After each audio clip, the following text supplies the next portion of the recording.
That's right, Lena, and we were all here all day waiting for that to happen. But crews in the city tell us that they have been monitoring this building this structure 24/7. And the main reason for that is because they say it is unstable and dangerous. I'm going to show you here what the scene looks like tonight. They want to make sure everything is in order before they knock it down.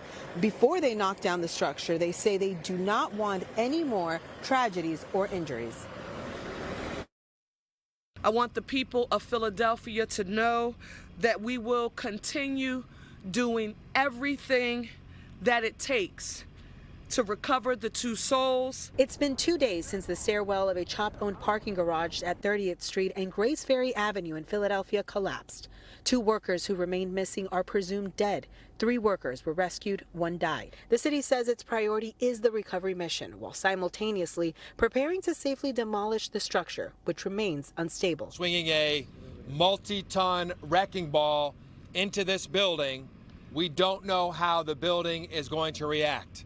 And that is the real challenge. If we were to do it in the dark, we don't know where that building or the pieces of that building are going to end up. The city intended to knock down the garage today, but due to safety concerns, the plan is, Philadelphia, to begin demolishing this building at first light. Mayor Sherelle Parker announced that Saturday will be the target day. Today, crews spent hours securing the perimeter and assembling the crane that will be used in the controlled demolition. The moment when parts of the building come tumbling down caught on camera. We spoke with a fellow Iron Workers Union member from a different local who says he knew one of the victims presumed dead. His son just turned 13 last week and his daughter 9 years old. He tells NBC 10 the two would check in with each other every single day for the last 7 years. McCarthy says the father of 2 started the job this week. HSC builders and construction managers, the company behind the work, says it's never had a collapse or failure in its history. Today, workers held a vigil and attached an Iron Workers Local 401 flag to the crane.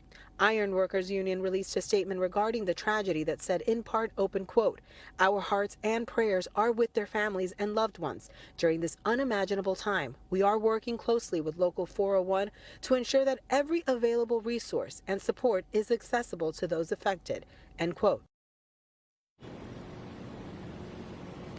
Now, we want to remind everyone that the names of the victims have not officially been released yet. Now, the cause of the collapse still remains under investigation. The city says it is working very hard to get to the bottom of that.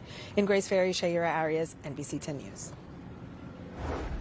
I'm Kelsey Kushner in the Live Center. I want to break down the work almost hour by hour that was done today to get crews ready for tomorrow's demolition. So we have a timeline here showing that crews saying, of course, their operations meeting starting at 8 a.m. today. By 9:40, parts of the demolition crane began arriving on site. They also said that smaller cranes that had to help assemble that demolition crane also began arriving at 9:40 today. By 10 a.m., safety zones were established. PGW started gas line mitigation, and shielding was put in place to protect the community. Officials saying, they don't know what's going to happen, what they can expect when that building is demolished, but they want to be prepared for everything. By 12:15, site prep and crane placement began. 1 o'clock today, PGW gas contingency plan was put in place for possible damage. By 1:30, that demolition crane was assembled. But crews said they had another meeting at 4 o'clock today. That is when they decided